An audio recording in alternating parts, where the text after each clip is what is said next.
Bueno, hola, hola y bienvenidos todos a Revolution Church. Si nos visitas hoy, quiero darte una bienvenida especial. Es genial estar juntos y adorar con todos ustedes. También quiero saludar a todos nuestros campus y a quienes se conectan en línea. También quiero darles la bienvenida a una nueva serie de enseñanzas que comenzamos este fin de semana llamada Vida Cristiana Victoriosa. Si traen sus Biblias, por favor, ábranla en 2 Corintios. Será una serie de enseñanza expositiva a través de ese libro en particular.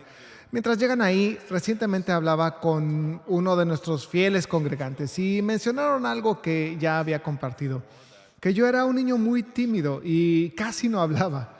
Pero me preguntaron, oye, ¿siempre fuiste así? Y dije, bueno, en realidad había una excepción. Y dijeron, ¿en serio? ¿Cuál era la excepción? Y dije, ¿saben? Si estaba en una competencia, ya no era tímido ni callado. De hecho, era conocido por gritar. Y dijeron, no puede ser que gritabas en las competencias. ¿En serio? Sí, sí, gritaba. De hecho, recuerdo que cuando me hice cristiano en la secundaria, empecé a sentirme arrepentido de cuánto les había gritado, no tanto a mis contrincantes, sino a mis propios compañeros cuando no hacían algo bien. Así que no siempre era callado, no siempre era tímido. De hecho, me pusieron un apodo cuando era niño. Me lo puso un entrenador de fútbol americano y ese apodo no era niño tímido y callado, era perro rabioso. Sí, de entre todos los apodos, perro rabioso era mi apodo. No me dieron ese nombre en clase. Yo era un estudiante muy callado y respetuoso, tipo el consentido del maestro sentado al frente, todo eso. Pero me gané ese apodo en el fútbol americano, porque tenía la costumbre de que cuando te formas en la línea de golpeo frente a tu oponente, te pones en posición como un perro para el caso, pero yo tenía la costumbre de gritarles a mis oponentes, diciéndoles quién sabe qué cosas.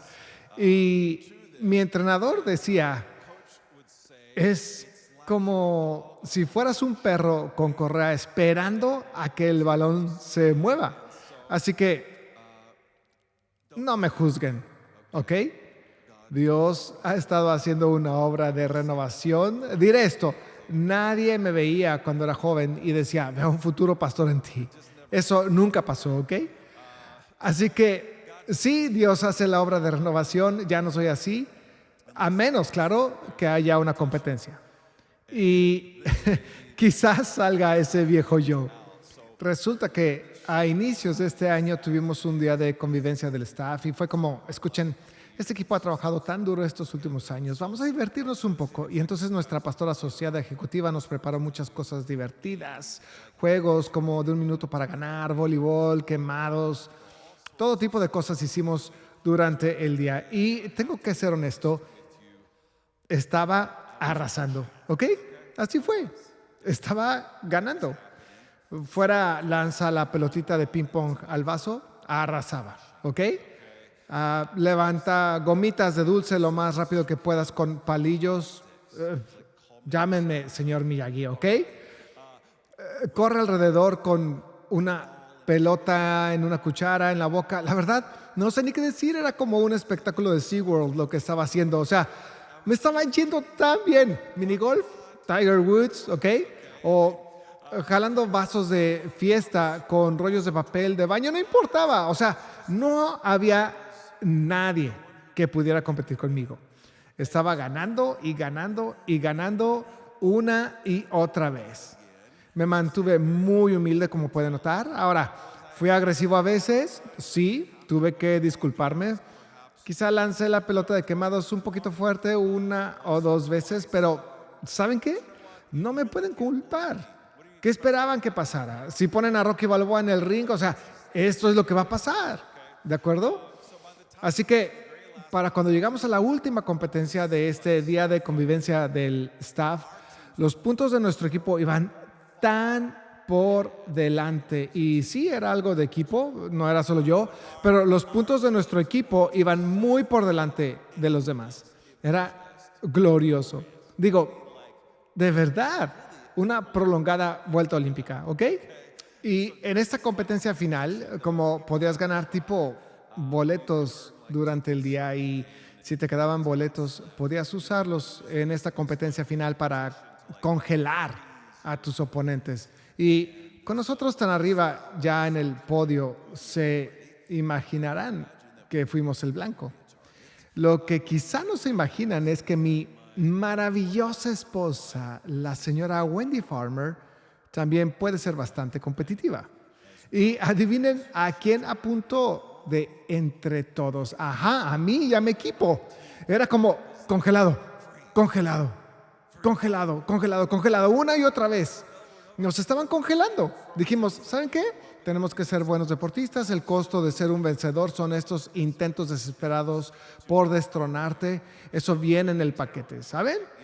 Y cuando terminó el día y fueron a anunciar el ganador de toda la competencia, estábamos en absoluto shock y con justa indignación al descubrir que no ganamos, no ganamos. ¿Por qué? Resulta que su suprema pastora asociada de Revolution Church, Rebecca Layton, y la recién nombrada pastora ejecutiva Amy Guthrie lo hicieron, y sí, digo su, no nuestra, no mi, su, ¿de acuerdo? Lo hicieron de modo que la última competencia tuviera tantos puntos disponibles que básicamente no importó nada de lo que hubiéramos hecho anteriormente durante todo el día, ¿ok? Y lo peor de todo es que mi propia esposa me hizo esto. ¿Y saben qué? Ella tampoco ganó. Y los premios iban a ser para nuestros hijos. Les robó a su propia carne y sangre solo para asegurarse de que yo no ganara. Supongo que no soy el único competitivo, pero diré esto.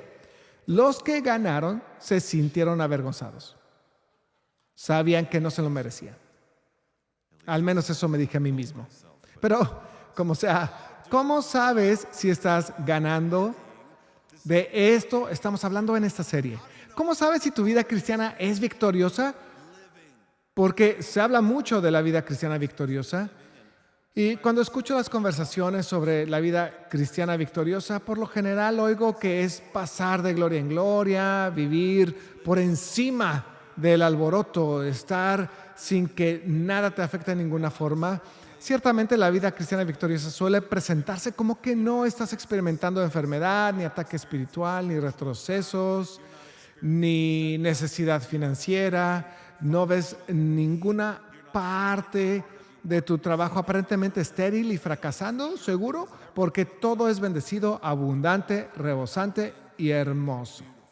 Pero, ¿es eso verdad? Toda esta serie hace la pregunta, ¿qué es la vida cristiana victoriosa? ¿Existe tal cosa como la vida cristiana victoriosa?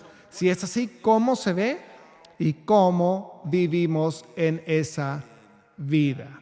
Y vamos al lugar principal en toda la Escritura donde se define la vida cristiana victoriosa.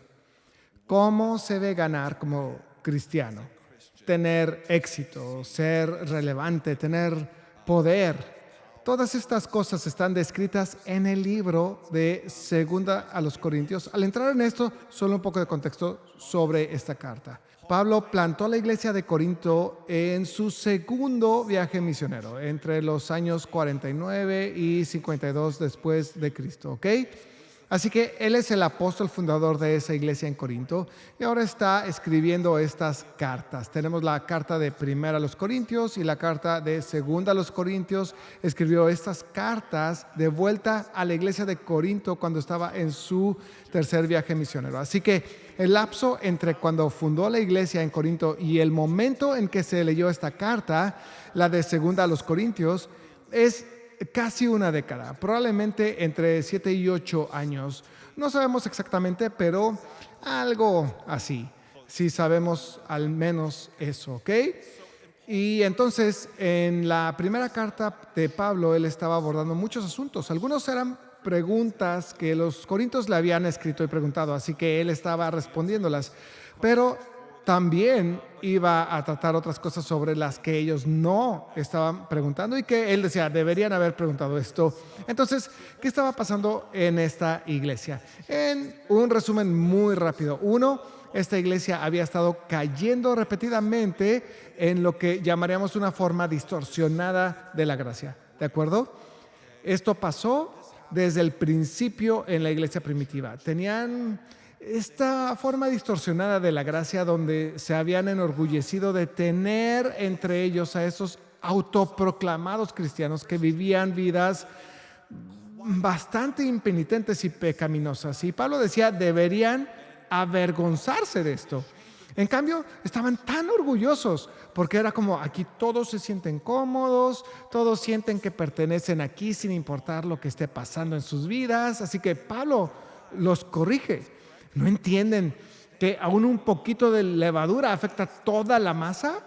¿Qué están haciendo? Él está comunicando este mensaje. La gracia siempre debe provocar cambio. La gracia no fue para dejarnos igual. Y entonces él habla de esto. También tenían este tema con, ya saben, comida sacrificada a los ídolos. Era tan prevalente en la cultura. ¿Qué hacemos con eso?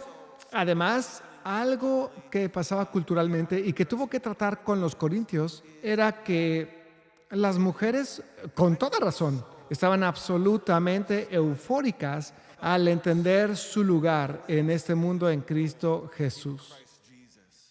Que la jerarquía de hombre y mujer y todo eso, que eran iguales en Cristo Jesús, porque en ese mundo eso no era así. Y aún hoy, en muchos lugares del mundo que no han sido muy influenciados, al menos en su historia, por la cultura judeocristiana, lamentablemente sigue siendo así. De verdad es así. En muchos de los lugares a los que el Señor nos envía, tenemos que enseñar a los cristianos, no puedes golpear a tu esposa. Está tan metido en la cultura. Entonces, a algunos de nosotros en ciertos lugares nos cuesta entender esto, pero en ese entusiasmo empezaron a hacer algo problemático. Miren, en esa cultura, si una mujer no estaba casada, no llevaba velo, ¿ok? Pero si estaba casada, siempre llevaba un velo. Era una señal de liderazgo de su esposo sobre ella y de su sujeción a su esposo y todo eso. Además, en esa cultura se consideraba deshonroso que si tu esposo estaba allí, te pusieras de pie y hablarse en público mientras él estaba presente y podía hacerlo por sí mismo.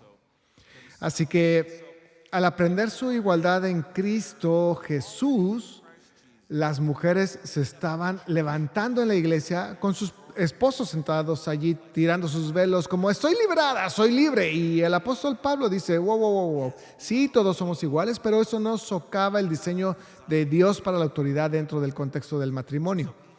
Y entonces tuvo que tratar eso en Corintios también. Simplemente no deshonramos la cabeza, no deshonramos a nuestros esposos, así que tuvo que lidiar con eso. Pasaban otra serie de problemas también. Corinto estaba abrazando mucho lo carismático. Les encantaba lo sobrenatural y eso no era un problema en sí, pero el espíritu y el corazón y la manera en que practicaban las cosas se estaba volviendo un problema. Así que por el lado bueno, estaban buscando la plenitud de los dones del Espíritu. 1 Corintios 15:27, en todo fuisteis enriquecidos en Él, en toda palabra y en todo conocimiento, así como el testimonio acerca de Cristo fue confirmado en vosotros, de manera que nada os falta en ningún don. Hay muchas iglesias a las que les faltan algunos dones, pero a esta no. 1 Corintios 14:12, puesto que anheláis dones espirituales, procurad abundar en ellos. ¿Para qué? Para la edificación de la iglesia.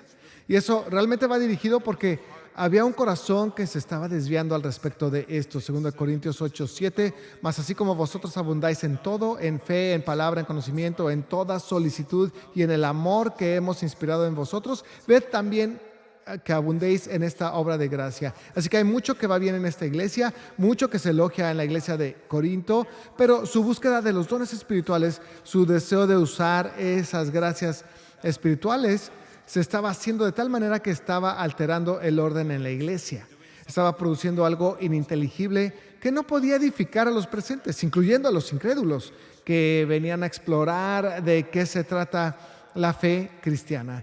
Y el espíritu detrás de eso estaba amenazando el amor por los demás dentro de la iglesia, amenazando el corazón de servir a Dios y amar y servir a otros en el amor de Dios. Así que iban camino a ser una iglesia carismática, llena del Espíritu, pero muy débil en la palabra de Dios.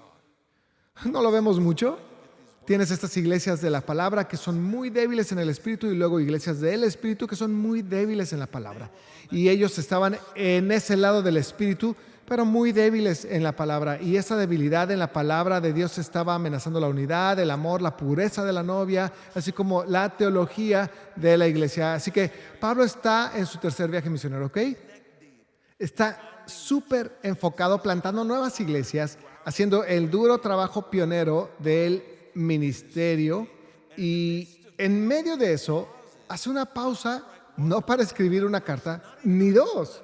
En realidad escribe, al menos según sabemos, 3 cartas a la iglesia de Corinto. Como lo sabemos, en 1 Corintios menciona una carta que había escrito previamente para tratar su tendencia a seguir asociándose con personas inmorales. Así que había abordado esto muchas veces. Se podría decir, hermanos, que Corinto fue realmente la primera iglesia amigable al visitante, excepto que incluso el punto de ser amigable al visitante se les estaba escapando. Estaban tan orgullosos de estar creando un lugar donde todos se sentían cómodos, pero en el proceso tenían creyentes no arrepentidos e inmorales que se llamaban a sí mismos creyentes. Y el apóstol Pablo les está diciendo, esto es un problema. ¿Pasa esto hoy? Y no hace mucho estaba hablando con un líder de grupo pequeño de una de las iglesias más grandes de nuestro país y francamente de las más grandes del mundo. Y nos decía, escuchen, en nuestra iglesia tenemos a mucha gente que está teniendo relaciones sexuales, que está viviendo con alguien con quien no están casados. Hablo de heterosexuales y homosexuales. Personas abiertamente transgénero están sirviendo en el equipo de bienvenida. Son los que abren la puerta de entrada cuando entras a la iglesia, y él era líder de grupo pequeño y tenía personas viviendo estilos de vida contrarios a la escritura en su grupo, y le dijeron, oye, no trates ese tema, solo crea un lugar donde la gente se sienta cómoda y deja que Dios haga lo demás. Y le dije, bueno, mira, obviamente no puedo escuchar cada sermón que predica tu pastor, pero he escuchado algunos y diré que de hecho le he oído usar palabras que hoy están completamente ausentes en los sermones de las mega iglesias hoy, porque una vez hice un estudio exhaustivo de los sermones de mega iglesias en nuestro país, y las 2 palabras que encontré casi totalmente ausentes fueron pecado y arrepentimiento. Desaparecidas. No se pronuncian. Y dije, sin embargo, eso no era cierto de tu pastor. He escuchado, lo sé, que él ha usado la palabra pecado y también arrepentirse del pecado. Y le dije, bueno, ¿qué piensan las personas en tu iglesia cuando lo oyen decir eso? Y él dijo, pues no dice cuál es el pecado. Entonces, ni siquiera se les pasa por la mente que tal vez podría estarse refiriendo a ellos. Y ha pasado tanto tiempo ya que la mayoría de la iglesia solo está orgullosa de que todos estén viniendo, todos están viniendo a la iglesia.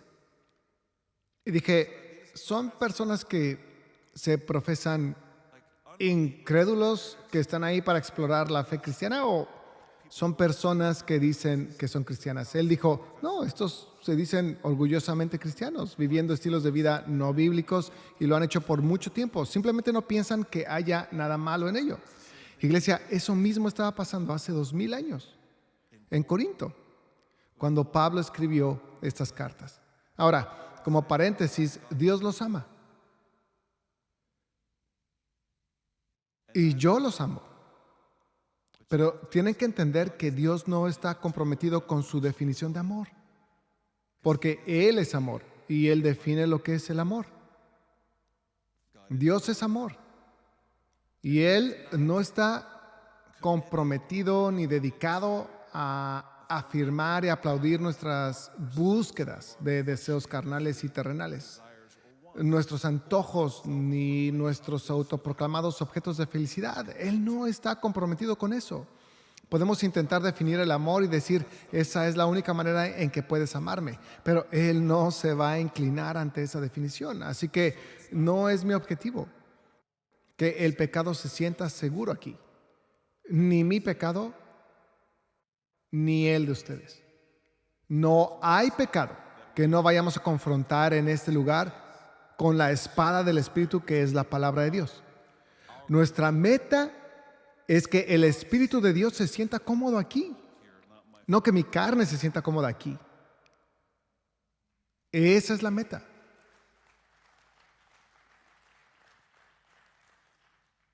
Dios te ama y Él es asombroso y santo y nos llama a ser santos como Él es santo.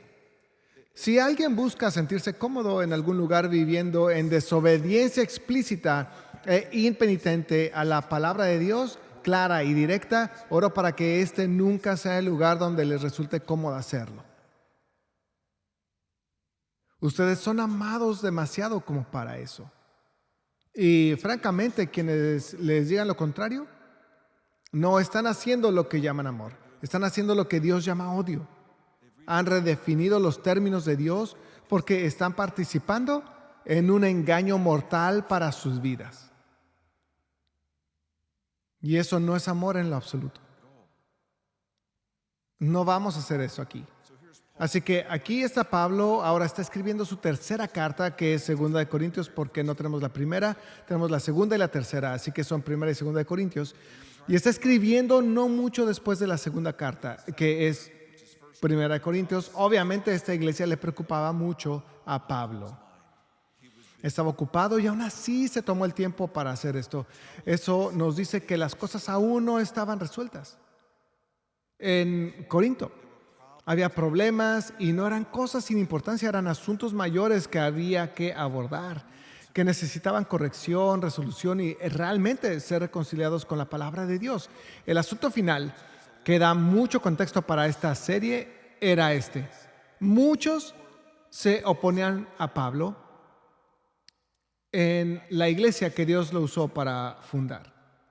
Y la manera en que lo hacían era trayendo la cultura de alrededor a la iglesia. De modo que su cultura ahora amenazaba la integridad de la cultura del reino. Tenemos que tener cuidado de no hacer eso. Miren, Corinto era una ciudad importante en Grecia y en ese tiempo los sofistas eran oradores públicos muy populares. Eran los oradores e iban de ciudad en ciudad, reclutaban alumnos por una cuota, juntaban seguidores y la gente empezaba a identificarse con sofistas específicos, estos oradores públicos en particular, y entonces la iglesia estaba tomando esa realidad cultural y aplicándola al reino de Dios, aplicándola a las personas que les hablaban en la iglesia. Así que algunos decían, bueno, yo sigo a Pablo y otros yo a Apolos. Esa era una realidad cultural que ahora aplicaban aquí. Y deben entender que los sofistas eran personas muy, muy impresionantes. Por lo general eran bastante adinerados, eran muy admirados, muy hábiles e impresionantes en su oratoria. Siempre era parte de hablar en público, empezar sus discursos con toda su lista de logros, títulos, reconocimientos, actividades prestigiosas. Así ellos o cualquier otro se establecían como alguien digno de ser escuchado. Y la gente ponía atención a eso. Y algunos decían, Pablo no es así. No es nada de eso que uno querría seguir. Porque decían, en lugar de salud, riqueza y excelencia oratoria y una larga lista de cosas súper impresionantes que podrías poner en tu perfil de LinkedIn, Pablo era visto como pobre, débil, nada impresionante al hablar o en prestigio o en apariencia o en importancia. Y algunos veían a ciertos oradores y decían, eso sí se ve como un estilo de vida cristiano victorioso. Pero veían a Pablo y decían, eso no me parece un estilo de vida cristiano victorioso. Así que, sabiendo que este era el problema que enfrentaba la iglesia y las expectativas de esa cultura, uno pensaría, oye, quizá Dios le tire un salvavidas a Pablo para ponerlo en alto delante de la iglesia. Tal vez lo haga ser como un super santo, como que su rostro resplandeciera mientras hablaba al pueblo. Tal vez le diera esa gracia de ser intocable, simplemente profundamente protegido, como que no le pudieran poner un dedo encima. Quizá Dios lo haría físicamente fuerte o algo así. Darle tal peso que cuando hablara toda pizca de oposición se desvaneciera en ese instante, porque eso es lo que solemos imaginar cuando pensamos en una vida cristiana victoriosa. Pero ¿es eso lo que vemos en Pablo? La razón por la que la autoridad y la posición de Pablo en Cristo estaban siendo cuestionadas y resistidas era precisamente por su definición de cómo se veía vivir la vida cristiana victoriosa y no encajaba con lo que veían en él. Así que él está escribiendo para redefinirles qué es la vida cristiana victoriosa y cómo se accede a ella, qué es impresionante en el reino de Dios, qué es el éxito en el reino de Dios, qué es importante en el reino de los cielos. No entendían el reino de Dios en contraste con los reinos de este mundo. Y por eso, segunda de Corintios es el lugar principal en las Escrituras para entender qué es la vida cristiana victoriosa y cómo vivirla. Vamos a ir versículo por versículo. Segunda de Corintios 1:1, Pablo, apóstol de Cristo Jesús por la voluntad de Dios, y el hermano Timoteo, a la iglesia de Dios que está en Corinto, con todos los santos que están en toda Acaya. Ahora, de entrada, Pablo dice que es apóstol de Jesucristo por la voluntad de Dios. Y así se está poniendo en contraste con aquellos con quienes lo estaban comparando. Y está diciendo, yo no soy un apóstol autoproclamado como algunos, y no hago esto para mercadear la palabra de Dios por lucro como algunos. Yo soy apóstol de Jesucristo por la voluntad de Dios. Así que esto es significativo, es importante desde el inicio, pero hay algo más que tenemos que notar aquí antes de seguir. Él dice, por la voluntad de Dios. Ahora, en el Nuevo Testamento, en el idioma griego original, había dos palabras diferentes para la voluntad de Dios. Una de esas palabras era la voluntad teleima de Dios y la otra palabra era la voluntad bulamai de Dios. La voluntad teleima de Dios es la voluntad deseada de Dios, es lo que Él quiere, lo que Él prefiere, no es lo que Él fuerza a que pase. Bulamai, en cambio, es la voluntad fija de Dios. Está decidida, está determinada, está establecida, es inmutable. Ahora, cuando Pablo habla de su apostolado, ¿cuál palabra creen que usaría al decir por la voluntad de Dios? ¿Teleima o bulamai?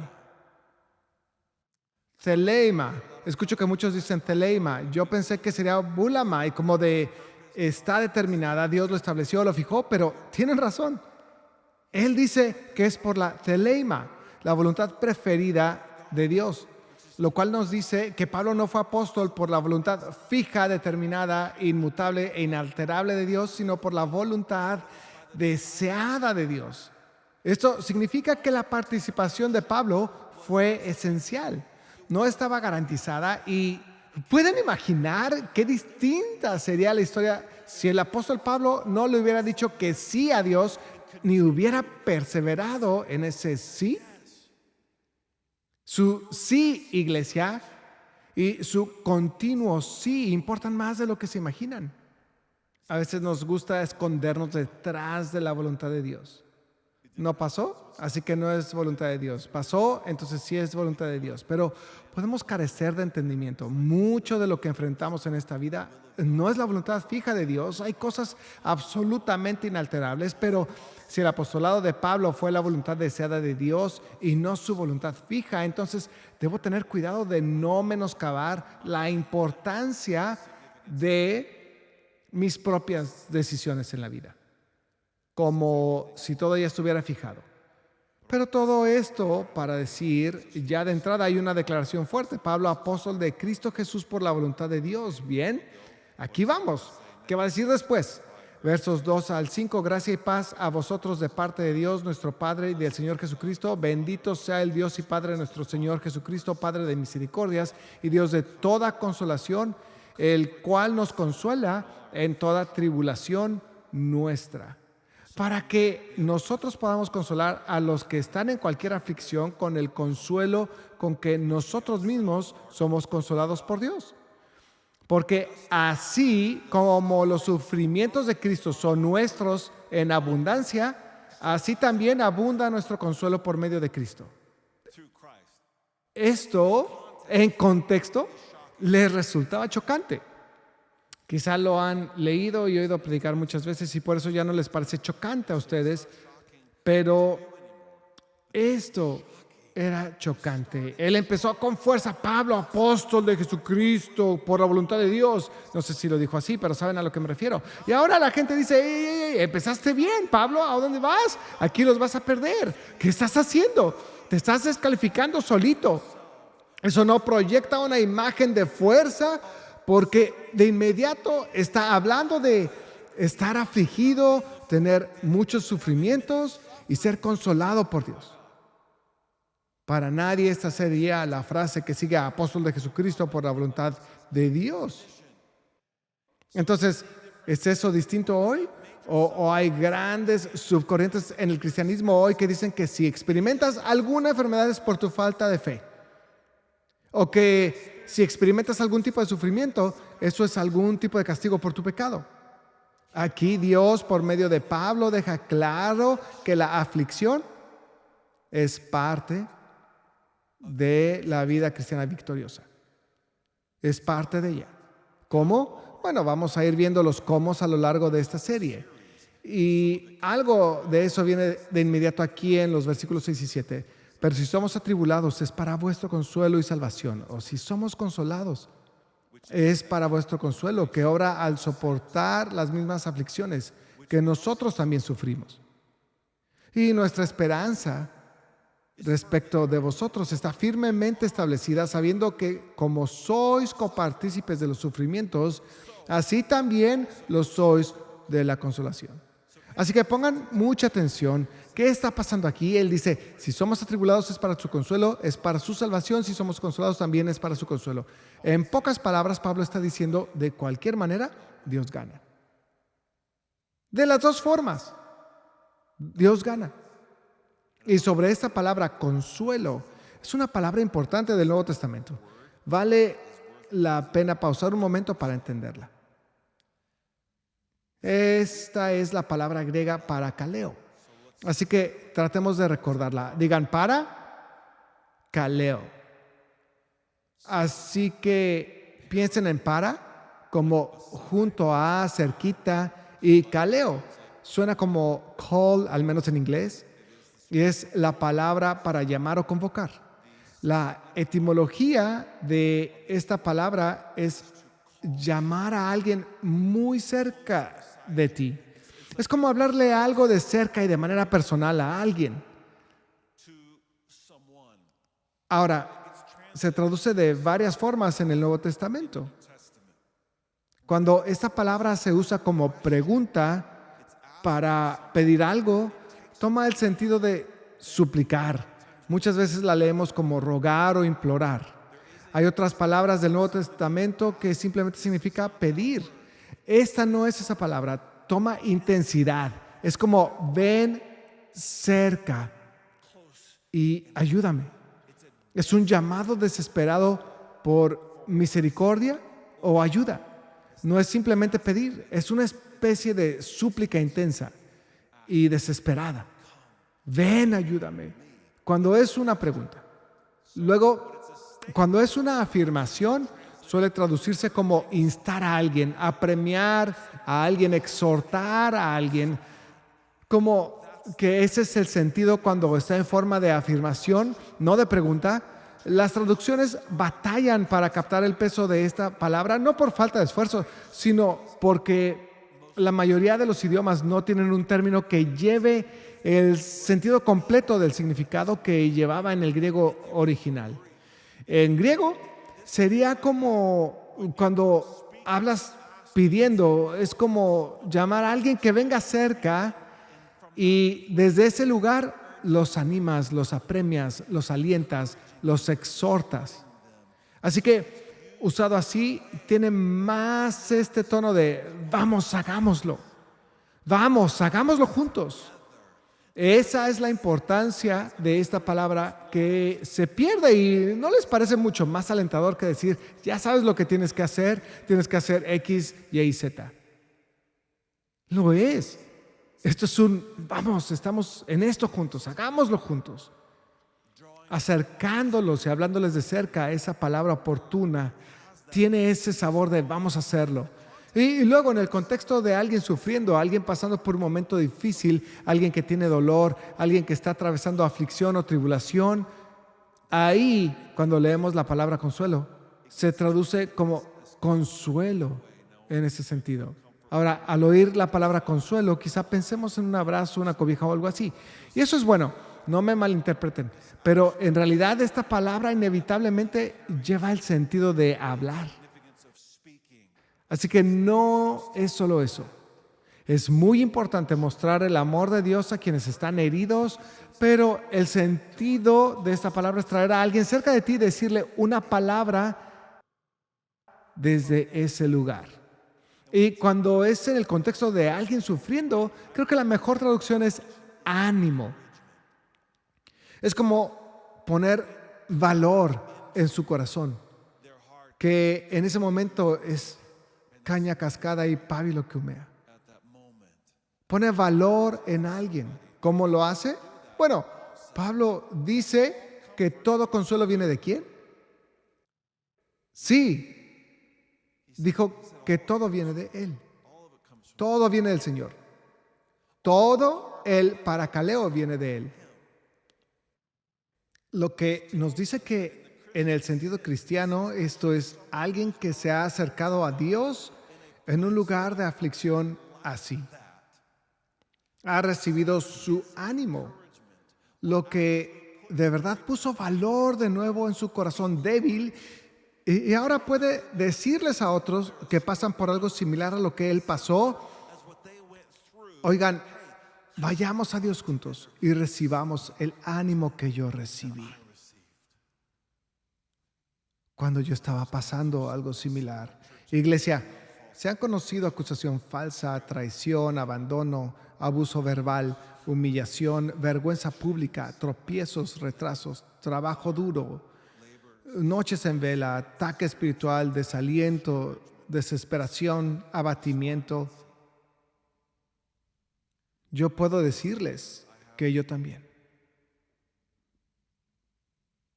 Y también les diré lo que ya saben.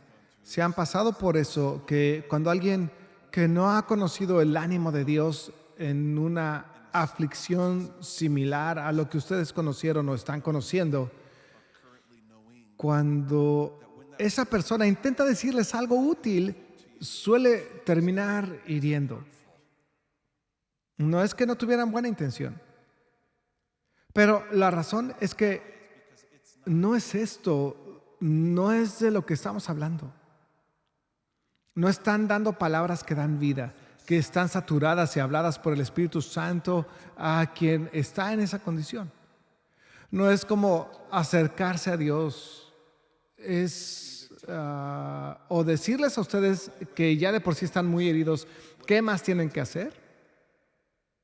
O darles una especie de charla de porras solo para apaciguar, cuando en realidad están en una situación mucho más seria. Miren, solo hay uno, todo eso viene de Él. Solo hay uno que trae luz a la oscuridad. Solo hay uno que trae vida en esas situaciones y ese es Dios. Y si no lo hemos recibido de Él en esas situaciones, realmente no sabemos qué se necesita de Él en esas situaciones. Lo más grande que podemos dar a alguien que sufre es ser un vaso del paracaleo de Dios. porque su espíritu puede fluir a través de uno y traer palabras de verdad, traer palabras de esperanza, palabras de promesa y de amor.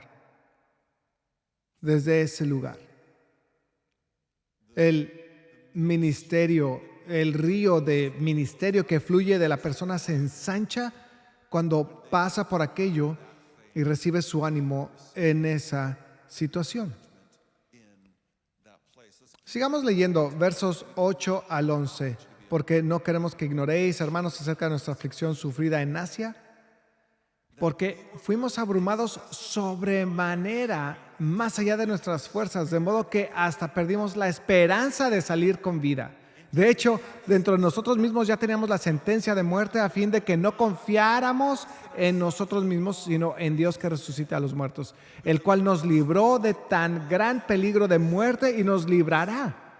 Y en quien hemos puesto nuestra esperanza de que Él aún nos ha de librar, cooperando también vosotros con nosotros con la oración, para que por muchas personas sean dadas gracias a favor nuestro por el don que nos ha sido impartido por medio de las oraciones de muchos. La vida cristiana victoriosa, según la Escritura, creo que ya lo hemos visto, no es como a menudo nos dicen. Pablo está dando una clase maestra del papel de la debilidad humana, la aflicción y el sufrimiento en la vida cristiana victoriosa. Y ojo, Pablo no habla de una aflicción común, habla de aquella en la que uno tiene desesperanza de la propia vida. Describe literalmente estar en total desesperanza sin poder ver salida alguna, sin poder ver forma de ser rescatado de esto, incapaz siquiera de imaginar cómo podría sobrevivir a lo que está atravesando. Dice que fueron abrumados en sobremanera, más allá de su capacidad de soportar. Quien diga que Dios nunca permitirá que pases algo que no puedas soportar, no ha leído las Escrituras. El apóstol Pablo nunca escribió eso. Dijo que pasamos por no un poco más de lo que podíamos manejar, sino excesivamente por encima de nuestra capacidad de soportarlo. Creyente, no importa cuán fuerte te haya hecho Dios, te voy a decir algo. Si lo sigues el tiempo suficiente, Él te llevará a un lugar más allá de tus fuerzas. Hay un momento en que quizás soportes cosas que literalmente no imaginas sobrevivir, que no podemos imaginar que salgamos de ello, la circunstancia, la angustia emocional de ella. Iglesia, yo he estado en esas situaciones. Recuerda una de esas veces, me esforzaba tanto por mantener la esperanza. Me esforzaba tanto por saber que Dios de alguna manera iba a abrir camino.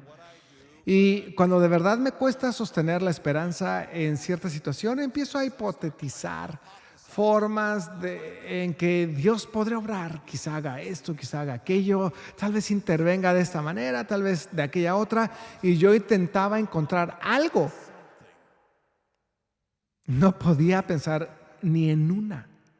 No podía imaginar cómo sería posible que Dios pudiera sostenerme en lo que me había llamado a hacer. No podía imaginar que lo hiciera por un mes más, mucho menos por el resto del año, mucho menos por más tiempo. Se iba acumulando imposibilidad sobre imposibilidad, trabajo duro sobre trabajo duro. Trataba de estar lleno de esperanza, pero sentía que eso estaba excesivamente más allá de lo que puedo hacer, excesivamente más allá de lo que puedo soportar, del peso que puedo cargar. Así que en medio de todas esas hipótesis, solo dije: Dios, no puedo siquiera imaginar ni una sola posibilidad, ni una sola hipótesis de cómo vas a hacer esto. Y lo que oí en ese tiempo de oración fue la frase: más allá de lo que pides o imaginas. que por supuesto es una cita de la Escritura, que dice que Dios es poderoso para hacer muchísimo más abundantemente, más allá de lo que pedimos o imaginamos. De repente, esa palabra realmente me pegó, porque yo pensaba, no puedo ni imaginar, pero Dios puede hacer más allá de lo que siquiera puedo imaginar. Y en ese momento la luz atravesó la oscuridad y mi esperanza se volvió a anclar al carácter de Dios. En ese momento no podía hipotetizar ni una manera, pero Él puede hacer muchísimo más abundantemente de lo que yo pudiera hipotetizar, imaginar o concebir. Él puede hacerlo. Y déjenme decirles, Él hizo eso. No de algún modo que yo hubiera imaginado, eso sí. Ese año terminó siendo más difícil de lo que yo imaginaba. Yo intentaba imaginar cómo Dios podría aligerar la carga. Resultó más duro de lo que sabía y yo batallaba por encontrar esperanza. Pero Dios cambió mi corazón ese año. Cambió mi corazón para que cosas que se sentían agobiantes se volvieran una bendición. Cambió mi corazón para que cosas que me estaban oprimiendo se volvieran como un globo que me daba ligereza. Ni siquiera lo hubiera imaginado. De pronto, ciertos sacrificios por los que empezaba a gemir y quejarme se volvieron en gozo por hacerlos para Él. Él me enseñó a reinterpretar las cosas y la dificultad. Me enseñó a hallar fuerza en el gozo del Señor, a atravesar una puerta por la que nunca antes había pasado. Refinó los deseos y anhelos de mi corazón para buscar agradarle, mover su corazón, reconocer su complacencia y fortalecerme en ella. Yo estaba muy enfocado en las circunstancias y no me podía imaginar que esas pudieran mejorar, pero tampoco me imaginaba que pudieran empeorar. Y sin embargo, mis circunstancias empeoraron, pero yo mejoré en medio de todo. La lección para mí es que aun cuando pierdo la esperanza por lo que veo, incluso por lo que me imagino, la palabra griega detrás de desesperar, por cierto, significa sin escape, sin salida. Como no veo cómo podré salir de esto. Cuando no puedo imaginar una forma en que Dios me saque de algo o me ayude a atravesarlo, aún entonces Él puede. De hecho, aún entonces, si dependo de Él y permanezco en un lugar de esperanza y confianza en Él, Él ciertamente lo hará. Así es Él. ¿Qué dijo Pablo sobre por qué Dios permite tal aflicción? 2 Corintios 1:9, a fin de que no confiáramos en nosotros mismos, sino en Dios, que resucita a los muertos. Déjenme decirles, iglesia, cuando de verdad tienen esa fe en su corazón, no solo en su cabeza, sino en su corazón de que Dios resucita a los muertos, no solo a los muertos literal y físicamente, sino a las cosas que están muertas cuando no hay salida ni forma de ser avivado, de recuperarse, de ser sanado o ser restaurado. Cuando realmente creemos que así es Dios, somos liberados del miedo. Y muchas de nuestras cargas nacen del miedo. Cuando Dios nos libera de ese miedo, podemos ir a donde solo los hombres y las mujeres muertas pueden ir. Esta es la vida que Pablo estaba viviendo y no la oculta mientras habla de la vida cristiana victoriosa. Entonces, ¿qué hemos aprendido hasta ahora? Uno, la vida cristiana victoriosa tiene una expectativa de que en este mundo habrá aflicción. No se atemoriza por ello, sino que se prepara para ello. Hemos hablado mucho de eso, pero es importante reconocerlo aquí. 2. La vida cristiana victoriosa entiende lo que vemos en el versículo 6. Si somos atribulados o somos consolados, es para su consuelo y su salvación. En resumen, Dios lo usa de cualquier manera, lo redime para bien. ¿Cómo lo redime Dios? Estudiaremos en esta serie las diferentes maneras en que Dios lo redime, pero cerraremos con lo que Pablo enfatiza aquí. Podemos ministrar a otros a través de la circunstancia que hemos vivido, pero en la que hemos recibido el ministerio del Señor. Ese río de ánimo que da vida, que fluye de nosotros, es solo tan ancho como el ánimo que da vida que hemos recibido en las cosas por las que hemos pasado. Esta es parte de la manera en que Dios lo redime. Si alguna vez han estado sufriendo tremendamente y sintieron que se los iba a tragar por completo, que los iba a llevar a lo más profundo, más allá de la recuperación, y alguien dijo, oye, solo tienes que hacer esto o hacer aquello. Digo, saben que no se sintió como ánimo. Más bien les hizo darse cuenta de cuán aislados, cuán ignorados, cuán solos estaban en lo que estaban viviendo. Pero si alguien ha pasado por algo así y se acercaron a Dios y pudieron decirles, oye, siento mucho por lo que estás pasando y sé que cada situación es diferente y la mía no es exactamente igual. Pero una vez estuve en una situación parecida y de verdad no podía imaginarme que Dios pudiera sanarme de eso. No podía imaginarme que jamás pudiera recuperarme de algo así. No podía imaginarme que pudiera volver a levantarme de esa situación. Pero quiero compartir contigo lo que Dios hizo por mí, lo que me habló, lo que Él me dijo.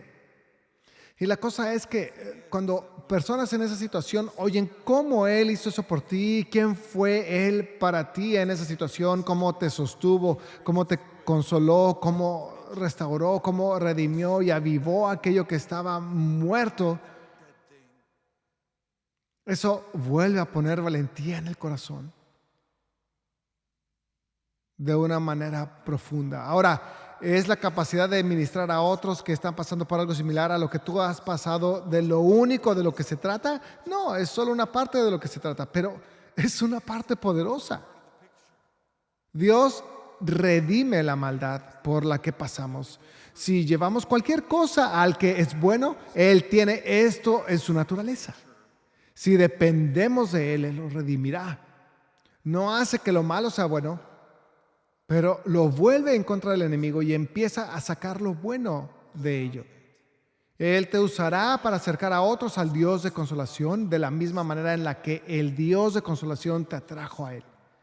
Y eso realmente solo puede venir de quienes han estado ahí y han sido guiados por Dios a través de esa situación. Nadie quiere pasar por esas situaciones. Yo no quiero. Pero aún así, cuando pasas, Dios puede y lo hace. Y Él redime. Así que, creyente, cuando sufras aflicción y te acerques a Dios que quiera acercarse a ti, debes saber, la historia no termina ahí. Dios es mejor que eso.